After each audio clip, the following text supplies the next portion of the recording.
សំណង់លូកមូលបេតុងសម្រាប់នគរបាលព្រំដែនប៉ោះវិលធំនិងប៉ោះជ័យឃ្លាំងក្នុងស្រុកស្នួលខេត្តក្រចេះងាយស្រួលធ្វើដំណើរពេលបំពេញភារកិច្ចត្រូវបានសាងសង់រួចរាល់ដោយការសន្យារបស់សម្ដេចបវរធិបតីហ៊ុនម៉ាណែត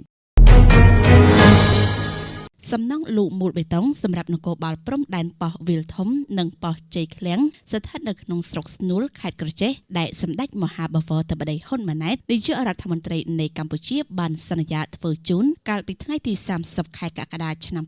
2024ក្នុងពេលធ្វើដំណើរចុះពិនិត្យសកម្មភាពជួសជុលផ្លូវរបស់កងវិស្វកម្មអគ្គបញ្ជាការនិងស្ថានភាពជីវភាពរស់នៅរបស់ប្រជាពលរដ្ឋនៅតាមបណ្ដោយព្រំដែនកម្ពុជាវៀតណាមនៅពេលនេះបានសាងសង់រួចរាល់ហើយដើម្បីងាយស្រួលដល់កងកម្លាំងនគរបាលធ្វើដំណើរពេលបំពេញភារកិច្ចជាមួយគ្នានេះសម្ដេចមហាបវរធិបតីនាយករដ្ឋមន្ត្រីក៏បានអរគុណដល់កងវិស្វកម្មអគ្គបញ្ជាការដែលបានជួយកសាងនៅសំណង់ទាំងនេះបានយ៉ាងឆាប់រហ័សដើម្បីសម្រួលដល់ការបំពេញភារកិច្ចរបស់បងប្អូននគរបាលព្រំដែននៅប៉ោះទាំងពីរខាងលើនេះ